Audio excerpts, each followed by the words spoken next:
You're watching Chillyboy Productions. I'm Larry Chillyboy Chilson, and this is my review for Venom. Let There Be Carnage. Now, before we get into the review, make sure to hit that subscribe button below so that you are always chilling with me on each and every one of my new videos. Venom, Let There Be Carnage is the sequel to Venom, starring Tom Hardy, following Eddie Brock as he becomes accustomed to living out his life with his symbiotic partner. But when a serial killer takes a certain interest in him, he soon finds himself passing along a new symbiote that causes plenty of problems for him and Venom. So the first film in this Venom franchise was okay. I didn't necessarily hate it, but I also didn't really like it. So it fell into this weird middle ground where there were some big peaks, some really fun aspects, but also, well, there was that script, there was the visuals, and there were some parts that just dragged on and on. And yeah, seeing the trailers for this sequel, whew, I legit thought it looked terrible.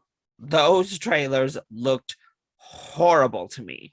So needless to say, I approached tonight's film with a lot of apprehension. And ultimately, it's not very good. I'm going to say that. So let's go ahead and talk about the positives when it comes to Let There Be Carnage.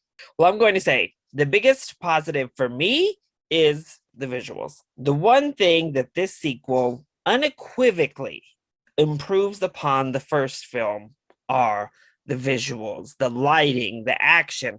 Everything about the look of this film is a huge improvement over Venom. You can actually see what is happening in these fights, even when it is Carnage and Venom fighting one another. The first film, it was like, what the hell am I even looking at? This time around, you can tell what's happening. You can tell who's who. All of it looks great. I also think all of our actors are at least having fun. Michelle Williams looks at least a little bit awake this time because she was sleepwalking through that first film. And this time, I mean, she's not giving much, but she's giving a little bit more. Woody Harrelson is having a lot of fun, and you can feel his energy come through. Naomi Harris, we'll talk about her character in the negatives, but I liked seeing her in this more fun role. I liked hearing this weird voice she was putting on. You could tell she was having a blast playing this part. If only they had written the part better, but she came to deliver what was asked. And then we have Tom Hardy, who I genuinely think loves playing Eddie Brock, and he loves playing Venom. I think he has a huge appreciation for the character and for the vision. He actually had a story credit on this film, and he's great. He was easily what held that first film up, and he is yet again a highlight here.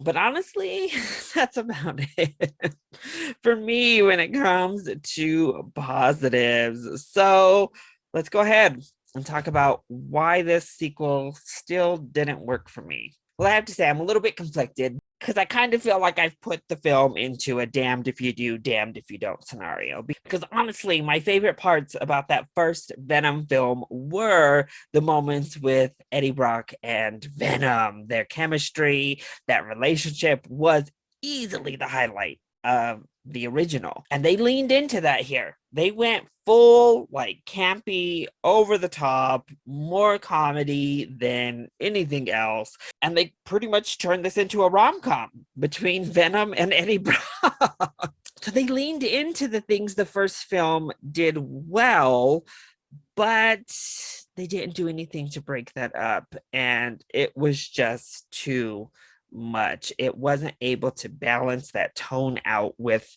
anything else good. So just getting this onslaught of ridiculousness, this onslaught of goofiness didn't work for me either. It's honestly was better when it was in those small doses. And there are a couple of jokes here and there that land. There are some really fun moments between Eddie and Venom still, but overall, it just was too much. And it feels weird having a villain, a Spider-Man villain, be the star, the hero of this really cartoonish, goofy film franchise. This isn't the Venom I know. This isn't the Venom I fell in love with reading Spider-Man comics or watching Spider-Man animated series growing up. This is a totally different character, which I guess could work, but I think the reason Venom has long been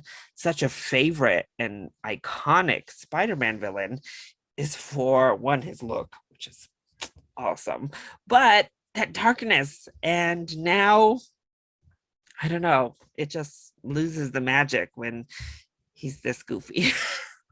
And again, that script is terrible. I mean, some of the dialogue here is horrible.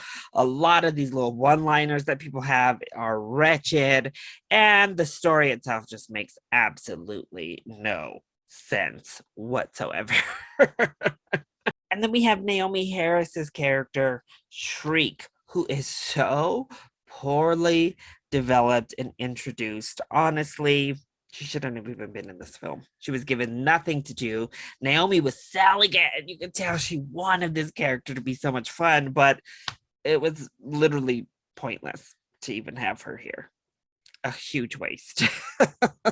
Honestly, even Carnage is kind of a waste. Yeah, you need some sort of villainous character. You need some sort of at least problem, but I actually think the police trying to figure out Eddie and Venom would have sufficed, because having actual villains in this film, I don't know, they got in the way. They were afterthoughts, and it really did a disservice to both of our villainous characters. So overall, Venom, Let There Be Carnage isn't necessarily the worst thing I've seen all year, but I didn't laugh enough to make it enjoyable, honestly. The action was so secondary. Honestly, it just kind of wasn't for me. I didn't enjoy the tone of it. I didn't enjoy seeing Venom in this type of role, and I'm at the point where I could just do without this incarnation of Venom, to be honest. But make sure you at least stay through the mid credits, because there is a mid credit scene that is pretty awesome and a little bit of world expansion for this character. So make sure you stick through, check it out. It's probably the most exciting part of this entire viewing experience. So that is my review for Venom, Let There Be Carnage. I hope you enjoyed it. If you did, click like down below and subscribe to the channel so you are always up to date on all of my latest videos. Also, join in on the discussion. Are you excited to see Venom, Let There Be Carnage? Or have you already watched it? Let me know your thoughts if you have, either in the comment section down below, or you can hit me up on Twitter. I love you all so much for your continued support. Thank you for watching, and we'll see you next time. Bye.